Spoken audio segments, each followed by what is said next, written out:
Hi friends, welcome back. Sumati వలవు అంటే సుమతి మలుపు G5లో ఉంది. తెలుగు డబ్బింగ్ బాగానే చేశారు, నో ప్రాబ్లం. ఇదొక Malayalam horror comedy film. 2 hours 10 minutes ఉండే ఈ మూవీని ఫ్యామిలీతో కలిసి కూడా చూడొచ్చు. అడల్ట్ కంటెంట్ ఎక్కడా లేదు. ఈ మూవీకి మలయాళంలో నెగిటివ్ రెస్పాన్స్ వచ్చింది, కానీ మూవీ టీం 10 daysలోనే 20 crores కలెక్షన్స్ వచ్చాయని ఒక పోస్టర్ కూడా రిలీజ్ చేశారు. టోటల్గా 25 crores కలెక్ట్ చేసిందంట మూవీ. మల్లికాపురం మూవీ తీసిన డైరెక్టర్ విష్ణు శశిశంకర్ దీన్ని డైరెక్ట్ చేశారు.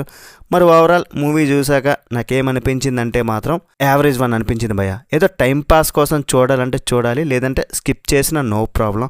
మరీ అంత చెప్పుకునే ఫిలిం కాదు. Horror comedy film. హర్రర్ ఎక్కువ లేదు, అలాగని కామెడీ కూడా లేదు. ఫస్ట్ 45 minutes లోపు ఒక 3 హర్రర్ సీన్స్ లాంటివి పెట్టారు. అవి ఎక్కువసేపు లేవన్నమాట, జస్ట్ ఇలా వచ్చి అలా వెళ్ళిపోతాయి.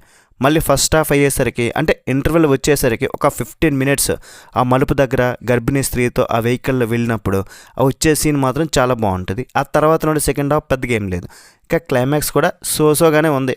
హర్రర్ థ్రిల్లర్ ఫ్యాన్స్ ఒకవేళ చూస్తే మాత్రం కొంచెం లో ఎక్స్పెక్టేషన్స్ పెట్టుకొని చూడండి. ఈ మూవీ స్టోరీ కన్నా నాకైతే టెక్నికల్గా చాలా నచ్చింది. First one cinematography. Tamil Ratsasan మూవీకి పివి శంకర్ గారు వర్క్ చేశారు సినిమాటోగ్రాఫర్గా.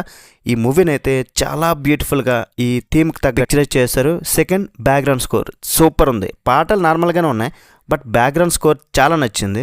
రంజిన్ రాజు గారు మనకి తెలుగులో కోట బొమ్మల పిఎస్ అనే మూవీకి వర్క్ చేశారు ఆయన.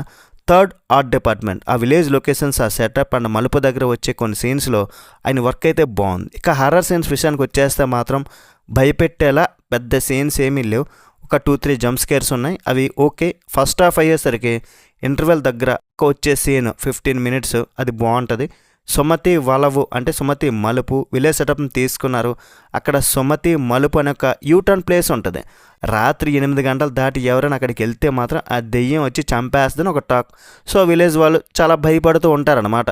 నైట్ అయితే ఎవరు ఆ ప్లేస్కి వెళ్ళరు. అసలు ఆ సుమతి దెయ్యం కథ ఏంటన్నదే మూవీలో చూస్తారు. ఇక్కడ ఫస్ట్ నుండి లాస్ట్ వరకు ఆ సుమతి మలుపు ఉంటుంది, అక్కడ వెళ్ళొద్దు, ఆ దెయ్యం చంపుతుంది, ఇట్లా మాట్లాడుకుంటూ ఉంటారు తప్ప ఆ వెళ్ళే సీన్స్ ఒక 2-3 చూపించేశారు. అంతేగాని ఆ దెయ్యం గురించి ఆ ఫ్లాష్ బ్యాక్ జస్ట్ ఒక చిన్న యానిమేషన్ రూపంలో ఒక లేడీ చెప్పేస్తే అయిపోద్ది అంతే. అక్కడ దెయ్యం గురించి పెద్ద సీన్స్ ఏమీ లేవు. ఇంకా దెయ్యం బ్యాక్ స్టోరీ ఏంటన్నది ప్రీక్వెల్ తీస్తారంట, అక్కడ చూసుకోమన్నారు. సెకండ్ పార్ట్ వస్తుందంట ప్రీక్వెల్గా, దాని స్టోరీ అక్కడ చూడాలి. అసలు ఈ దెయ్యం కథ తెలుసుకుందామని లాస్ట్ వరకు అనిపించినా సరే సుమతి పోయింది నా మతి అన్నట్లు ఆ దెయ్యాన్నే వదిలేశారు. ఫస్ట్ హాఫ్లో దాని గురించి మాట్లాడుతుంటారు, ఇక సెకండ్ హాఫ్ అయితే ఆ దెయ్యాన్నే వదిలేశారు. ఇంకా హీరోతో గొడవలు, ఆడి ప్రేమ, పెళ్లి గోల ఇవన్నీ లాస్ట్ వరకు లాగరు. కానీ ఆ దెయ్యాన్ని చూద్దాం అనుకున్నా, దాని కథ ఏంటన్నా తెలుసుకోవాలనుకున్నా కుదరలే.